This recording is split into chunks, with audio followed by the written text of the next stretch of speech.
আওয়ামী লীগের সভানেত্রী শেখ হাসিনা কি তাহলে ট্রাম্প কার্ড হাতে পেয়ে গেল? দেখেন, এটা আমার কথা না, শফিকুর রহমান খান ফেসবুকে একটা পোস্ট করছেন। সেই পোস্টে তিনি এই বিষয়টাই বোঝানোর চেষ্টা করছেন। ঢাকায় আসতেছে আপনার জাতিসংঘের মহাসচিব, হঠাৎ করে আমাদের বাংলাদেশে কেন আসতেছে?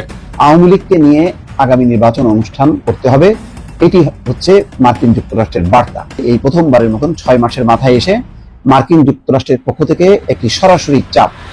পিনাকি ভট্টাচার্যের গোপন রহস্য আজকে জাতির সামনে আমি তুলে ধরতেছি।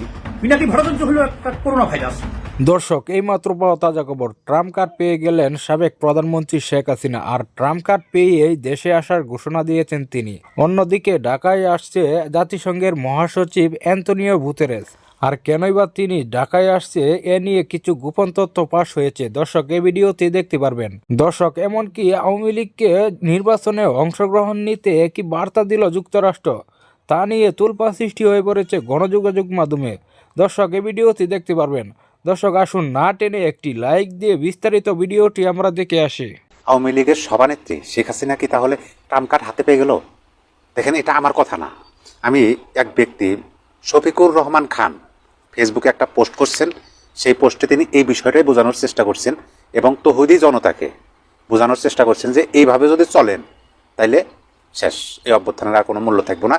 মানে এই পোস্টটায় শফিকুর রহমান খানের এই পোস্টটা তেমন কোনো প্রাধান্য বা গুরুত্ব আমি দিতাম না, কিন্তু এই পোস্টটা একজন বিশিষ্ট সমন্বয়ক শেয়ার করছেন, যার পরিপ্রেক্ষিতে আমার মনে হলো যে না, হয়তো বা এই কথাগুলোর গুরুত্ব আছে। আমি এই পোস্টের কথাগুলো আপনাদেরকে একটু পড়ে শোনাই, আপনারা একটু বোঝেন যে আমি যে বললাম যে শেখ হাসিনা কি তাহলে ট্রাম্প কার্ড হাতে পেয়ে গেল কিনা। তিনি লিখছেন প্রথম ইঞ্চে, গত 6 মাসের কষ্ট অনেকটাই বৃথা হয়ে গেল। বইমেলাতে হামলার মধ্য দিয়ে মোদি, ভারত আর হাসিনার হাতে এ যাবৎকালের সবচেয়ে শক্তিশালী অস্ত্রটা তুলে দেওয়া হলো। ইনি কিন্তু স্পষ্ট ভাষায় বলছে, বইমেলায় হামলা করছে হয়েছে তৌহিদি জনতা। কী জন্যে? তসলিমা নাসরিনের বই এই এবারের অমর একুশে বইমেলায় পাবলিশ হয়েছে, শেষ স্টলে তৌহিদি জনতা হামলা করছে, সেটা তো ভিডিও ফুটেজে সংবাদ হয়েছে। তিনি আরও অনেকগুলো কথা বলছে আশঙ্কাজনক, একটু শোনেন। কিছুক্ষণ পরেই নতুন এপিসোড নিয়ে আনন্দবাজার, ময়ূক সবাই এক হয়ে এই সরকারের বিরুদ্ধে নাইমা পড়বে। মানে ভারতের যে মিডিয়াগুলো, আনন্দবাজার, তারপরে আপনার এই যে ময়ূকের, রিপাবলিক বাংলা, এই সমস্ত নিউজ মিডিয়াগুলো, তারা তো বাংলাদেশের পিছনে লেগে আছে। বাংলাদেশে ছোট্ট একটা কিছু হলেই তারা তো ব্যাপকভাবে প্রচার করে। এই যে অমর একুশে বইমেলায় হামলা হয়েছে, তৌহিদি জনতা হামলা করছে, সেটা তো এই ভারতের মিডিয়াগুলোতে উঠে পড়ে লাগবে, এই কথাটাই বুঝাইছে। তারপরে তিনি লিখছে, আমাদের ভাই আলিফ হত্যার পরে বুকে পাথর বেঁধে আলিফের বাবা বলেছিল শান্ত থাকেন, কোনো ফাঁদে পা দিবেন না। মানে নিহত আলিফের বাবা এই কথা বলছিলেন। আজ সেই ফাঁদে আপনারা পা দিলেন। মানে এই শফিকুর রহমান খান তিনি স্পষ্ট এখানে বলছে যে আজ সেই ফাঁদে আপনারা পা দিলেন, অর্থাৎ অমর একুশে বইমেলায় হামলার মধ্য দিয়ে আপনারা সেই ফাঁদে পা দিলেন। তারপরে তিনি লিখছে, আলিফের রক্তকে অসম্মান করে ভারতের হাতে সবচেয়ে বড় কার্ডটা তুলে দিলেন। তিনি বলছে যে ভারতের হাতে সবচেয়ে বড় কার্ডটা তুলে দিলেন, তাহলে বোঝেন। তারপরে তিনি লিখছে, সবচেয়ে ক্ষতি হলো কার জানেন? ডক্টর ইউনূসের। আর ইউনূসের ক্ষতি হলে যে বাংলাদেশের উপকার হবে না, সেটা নিশ্চয় বলে দিতে হবে না, এই কথা তিনি বলছে। এই মুহূর্তে হামলার সাথে জড়িত সবাইকে ধরে পুলিশে দেন। ইসলামপন্থী সকল সংগঠন এবং রাজনৈতিক দল এই হামলার নিন্দা জানান, মানববন্ধন করেন। মানে তিনি সকল রাজনৈতিক দল এবং ইসলামপন্থী যারা আছে তাদের সবাইকে আহ্বান জানাচ্ছে, আপনারা এই হামলার তীব্র নিন্দা জানান, প্রতিবাদ করেন, মানববন্ধন করেন এবং ধরে ধরে পুলিশে দেন, এটা বলছে। ওই তো হয়তো জনতা আসলে বোঝে না, তো তারা বোঝে না, নিজেদের ক্ষতি নিজেরা করতেছে। বইমেলা কি জন্য হামলা চালান লাগবে?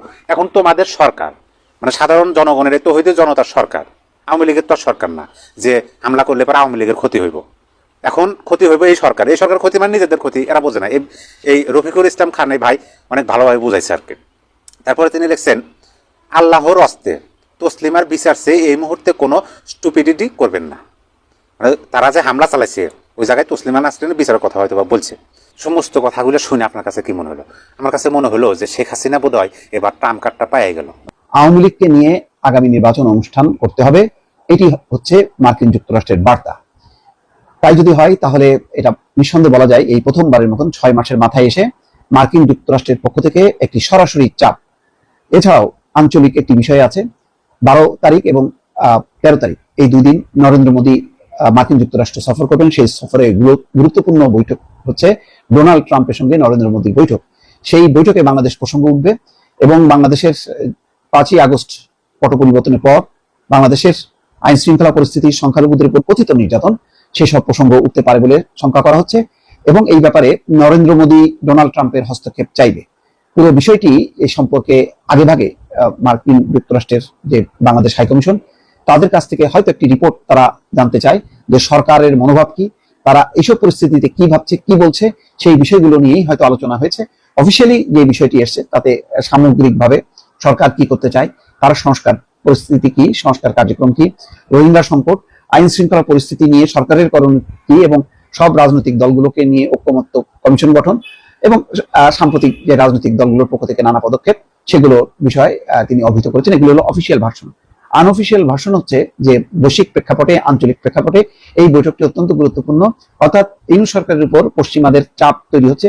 ইতিমধ্যে জেনেছেন যে অস্ট্রেলিয়ার পার্লামেন্টে বাংলাদেশে দ্রুত নির্বাচন অনুষ্ঠান এবং র্যাব বিলুপ্তির বিষয়ে কথা উঠেছে এবং গুরুত্বপূর্ণ সদস্যরা সেখানে আলোচনা তারা করেছেন। তারই আরেকটি প্রেক্ষাপট হচ্ছে মার্কিন যুক্তরাষ্ট্র। মার্কিন যুক্তরাষ্ট্র ঠিক এই মুহূর্তে বাংলাদেশ সম্পর্কে তার নীতি কি পরিষ্কার না, এবং সেই বিষয়ে তারা কি নীতি গ্রহণ করবে, নরেন্দ্র মোদী কি চান আর বাংলাদেশ কি চায়, দুই দেশের মধ্যে যে সম্পর্কের টানাপোড়েন, তার প্রেক্ষিতে মার্কিন যুক্তরাষ্ট্র সম্ভবত অনেকে বলেন যে অনুভব করছে যে বাংলাদেশে একটি দ্রুত নির্বাচনের মধ্য দিয়ে একটি নির্বাচিত সরকার আসা দরকার, তাহলে বহু সংকটের সমাধান হবে এবং হঠকারী যে নানা রকম ঘটনা প্রবাহ হচ্ছে তার অবসান ঘটবে। এবং এগুলো ঘটছে নির্বাচিত সরকার না থাকার কারণে। বর্তমান অন্তর্বর্তী সরকার অনেক কিছু নিয়ন্ত্রণ করতে পারছে না, আইন শৃঙ্খলা পরিস্থিতি, সংখ্যালঘুদের নিরাপত্তা, এই বিষয়গুলো খুব জোরালো ভাবে এসছে।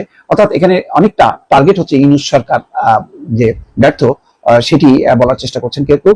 পশ্চিমারা সরাসরি বলছে না, তারা সংস্কার কার্যক্রমের প্রশংসা করছেন, কিন্তু সংস্কার দীর্ঘায়িত হতে হতে ইতিমধ্যে আইন শৃঙ্খলা পরিস্থিতির অবনতি হচ্ছে এবং 5 তারিখ, 5 ফেব্রুয়ারি, 6 ফেব্রুয়ারি দেশব্যাপী যে তাণ্ডব চলেছে, সেই তাণ্ডবকে তারা ভিন্নভাবে দেখছেন এবং এই প্রেক্ষিতে যে ধরপাকড় চলছে তাতে মানবাধিকার লঙ্ঘন হচ্ছে কিনা মার্কিন যুক্তরাষ্ট্র এই বিষয়টি সরাসরি ডক্টর মোহাম্মদ ইউনূসের কাছ থেকে জানতে চাচ্ছেন। ফলে রাতের বেলা ডক্টর ইউনূসের সঙ্গে মার্কিন যুক্তরাষ্ট্রের চার্জ দ্য অ্যাফেয়ার্সের এই বৈঠক অত্যন্ত গুরুত্বপূর্ণ বলে অনেকে মনে করছেন। দর্শক, সাবেক প্রধানমন্ত্রী শেখ হাসিনা সহ আওয়ামী লীগের বেশ কয়েকজন শীর্ষ নেতার যে মামলা রয়েছে, সেই মামলাগুলোর রায় এই বছরের অক্টোবরের মধ্যে হতে চলেছে।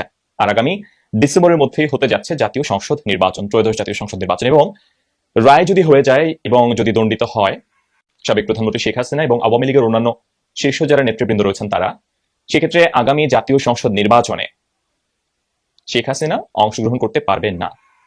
এবং আওয়ামী লীগ কি আদৌ রাজনীতি করতে পারবে কিনা, কারণ এর মধ্যে আপনারা দেখেছেন উপদেষ্টা বেশ কয়েকজন তারা বলেছেন যে আওয়ামী লীগ নামে তারা রাজনীতি করতে পারবে না।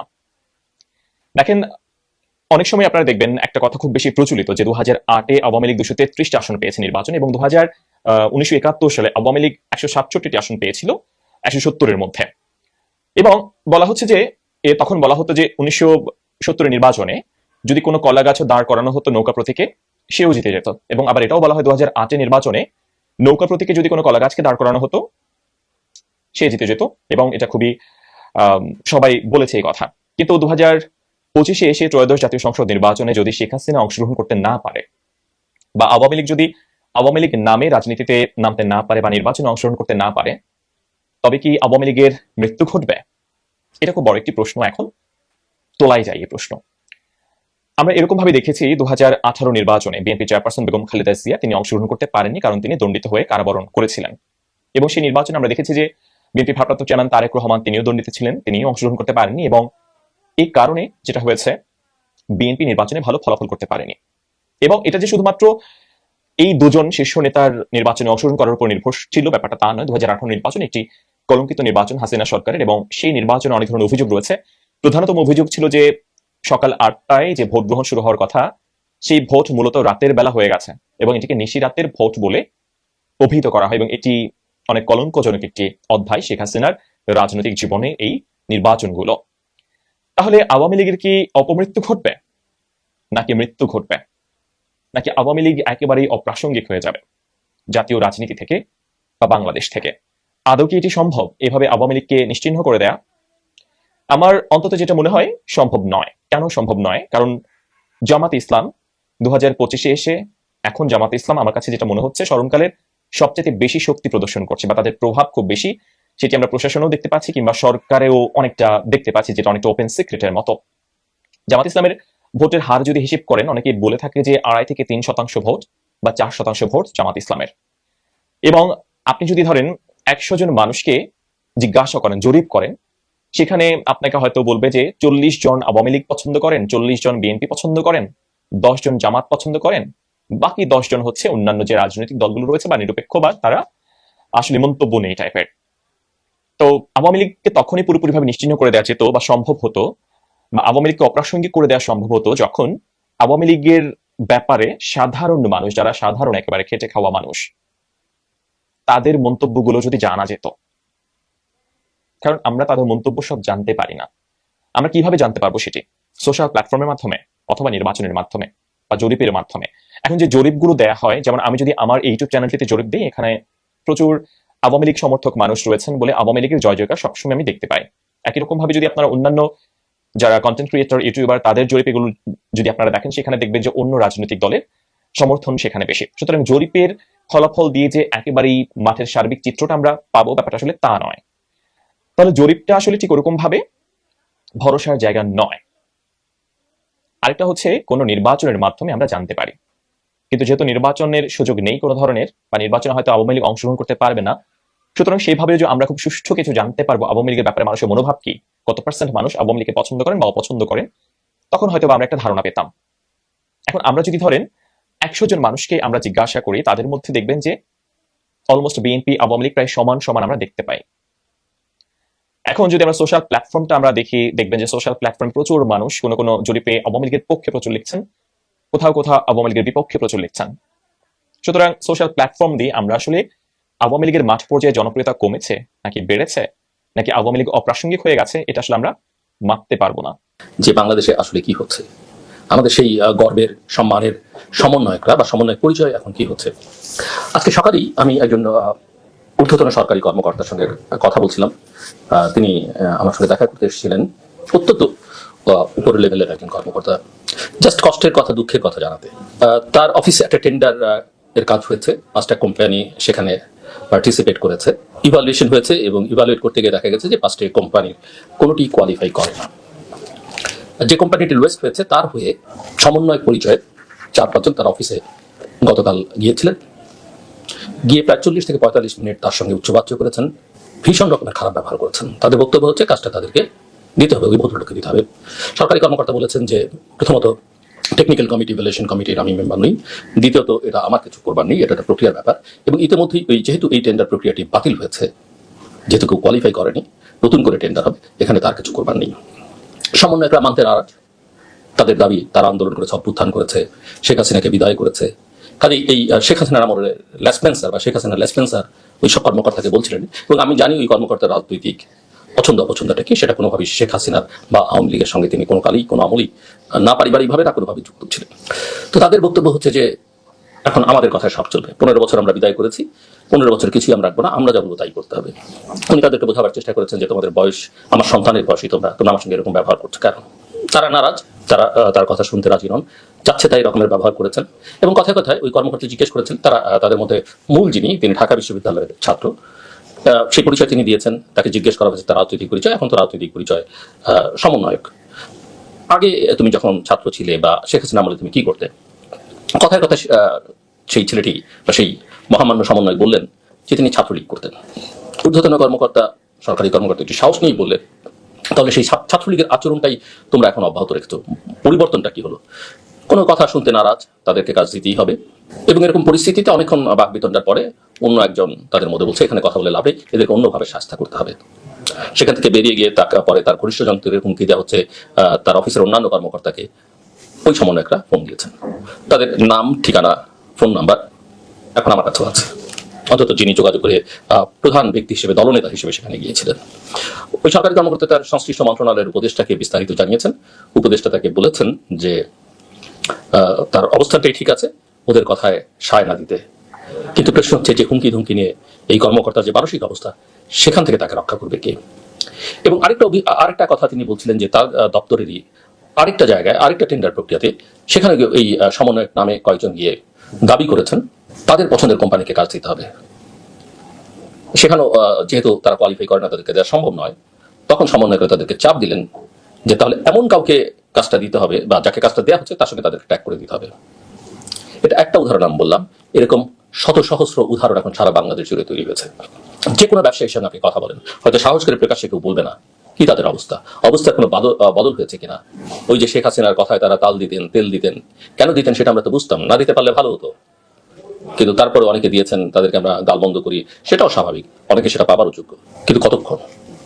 যার শত শত হাজার হাজার কোটি টাকার স্টেক আছে তার জন্য কতক্ষণ সম্ভব? তারপরে আরেকটা বিষয় আমি একটু আলোচনায় আনতে চাই।